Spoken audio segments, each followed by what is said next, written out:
नमस्कार मंडळी, अश्विनी पासून ते रेवती नक्षत्रावर प्रत्येक नक्षत्रावर जन्मलेल्या जातकांची स्वभाव वैशिष्ट्ये असतील, गुणदोष असतील, आपण या नक्षत्राच्या सिरीज मार्फत बघतोय। अश्विनी पासून मघा नक्षत्रापर्यंतची जी नक्षत्राची सिरीज आहे ती आपण पूर्ण केलेली आणि पुढचा 11व्या क्रमांकाचं जे नक्षत्र आहे पूर्वा फाल्गुनी नक्षत्र, त्याविषयीची विस्तृत माहिती आपण या व्हिडिओ मार्फत जाणून घेतोय।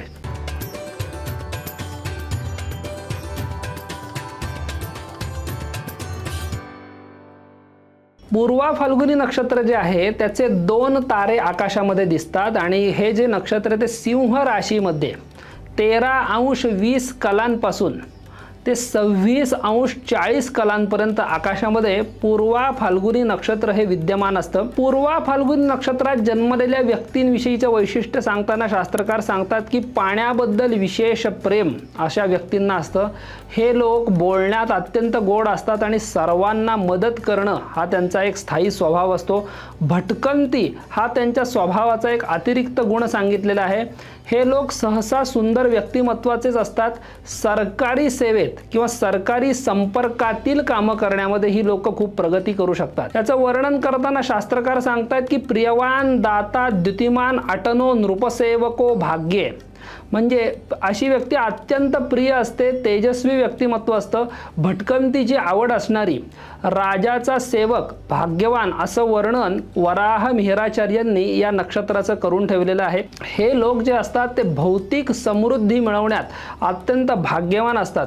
त्यांच्याकडे साधारणपणे मुलांची म्हणजे संततीची संख्या कमी असते असं सांगितलंय। बुद्धिमत्तेत सामान्य असूनही नशिबाच्या जोरावर त्यांची प्रगती चांगली होते आयुष्यामध्ये। साधारणपणे इतरांना मागे ढकलून त्यांना पुढे येण्याची संधी आयुष्यात मिळते। हे लोक आयुष्यात जास्त प्रतिभा मात्र गोळा करू शकत नाहीत असं शास्त्रकार सांगतात। बहुभाग्योल्पापत्यः सुभगः प्रियदर्शनो नरोल्पधनः नाति प्रबुद्ध बुद्धी परभाग्य विभुर भवती भाग्ये असं वर्णन शास्त्रकार करतात। हा जो मनुष्य असतो पूर्वा फाल्गुनी नक्षत्राचा तो अत्यंत भाग्यवान असा असतो। संतती प्राप्तीचं मगाशीच मी सांगितलं यांना प्रमाण कमी असतं। अशा व्यक्तींचं व्यक्तिमत्व डोळ्यांना आनंद देणारं असं असतं, म्हणजे सतत उत्साही असं हे व्यक्तिमत्व असतं। अल्पधनः असं म्हणल्यामुळे यांना आयुष्यात कष्ट खूप करायला लागतात आणि त्या मानाने धनप्राप्ती कष्टाने व थोडीशी कमी होते।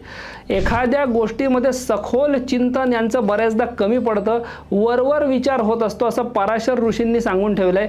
नारदांच्या मतानुसार हे लोक त्यांच्या नफ्या तोट्याचं लवकर आकलन करू शकतात। कोणत्या गोष्टीत जास्त फायदा आहे, कोणत्या गोष्टीत तोटा आहे त्यांना पटकन समजतं। अनेकदा त्यांचं नृत्य इत्यादी कलांकडेही विशेष कल असतो।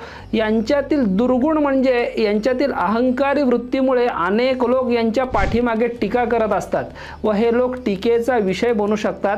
यांच्या शरीरावर शिरा अधिक ठळकपणे दिसतात असं नारद सांगतात। हे लोक कामी प्रवृत्तीचे असतात व स्वभावाने धूर्त स्वभावाचे असतात। त्यांचं मन लाभाची संधी कधीही वाया जाऊ देत नाही। हे लोक शिस्त आणि शिक्षेच्या बाबतीत खूप कडक असतात। साधारणपणे हे लोक अनेक अधीनस्थ कर्मचाऱ्यांवर प्रशासन करणारे असतात असं सांगितलंय। या नक्षत्राचा जो आराध्य वृक्ष सांगितलाय तो पळस हा असल्यामुळे पळसाच्या झाडाचं पूजन व पळसाच्या झाडाची सेवा या नक्षत्राच्या व्यक्तींनी जरूर करावी। या नक्षत्राची देवता भग ही सांगितले। भग देवतेस काही ग्रंथामध्ये इंद्र सुद्धा म्हणलेलं आहे। त्यामुळे या देवतेची उपासना म्हणजे श्री भगाय नमः अशा नाममंत्राचा जास्तीत जास्त जप रोज करावा। हे नक्षत्र सुलोचन नक्षत्र असल्यामुळे या नक्षत्रावर कोणतीही वस्तू हरवली तर सामान्यतः परत मिळत नाही असं शास्त्रात सांगितलंय। तर अशा प्रकारे हे पूर्वा फाल्गुनी नक्षत्राचं वर्णन शास्त्रकारांनी करून ठेवलंय।